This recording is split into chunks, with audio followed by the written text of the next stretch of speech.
আজ 15ই ডিসেম্বর রাজ্যের বিরোধী দলনেতা তথা বিজেপি নেতা শুভেন্দু অধিকারীর জন্মদিন। একই দিনে জন্মদিন শুভেন্দু অধিকারীর রাজনৈতিক গুরু তথা অবিভক্ত তাম্রলিপ্ত জাতীয় সরকারের প্রধান ও স্বাধীনতা সংগ্রামী শ্রী সতীশ চন্দ্র সামন্তর। সেই উপলক্ষে উত্তর 24 পরগনার হৃদয়পুর প্রণবকন্যা আশ্রমের আবাসিক শিশুদের সহ মোট 150 জনকে মধ্যাহ্ন ভোজন এবং শীত বস্ত্র প্রদান অনুষ্ঠানের আয়োজন করা হয় বারাসাত বিজেপির পক্ষ থেকে।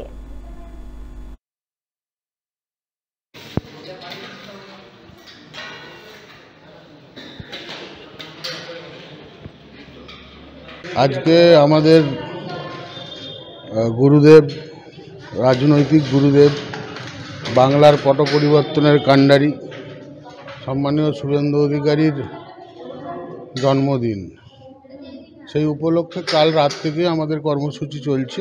150 জনের এই শিশুদের আমরা আমাদের যতটুকু সম্ভব ততটুকু খাবারের ব্যবস্থা করেছি।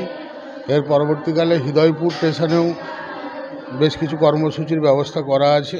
যেহেতু মেদিনীপুরের মাটি, এটা ভারতবর্ষের যে আন্দোলন, স্বাধীনতা আন্দোলন সহ শিক্ষা আন্দোলনের পথ দেখায় আমাদের পণ্ডিত ঈশ্বরচন্দ্র বিদ্যাসাগর থেকে শুরু করে মাতঙ্গিনী হাজরা এবং পরবর্তীকালে স্বর্গীয় শ্রদ্ধেয় শ্রী সতীশ সামন্ত মহাশয় মানে তাম্রলিপ্ত জাতীয় সরকারের সর্বাধিনায়ক এবং লোকসভা সাংসদ ছিলেন।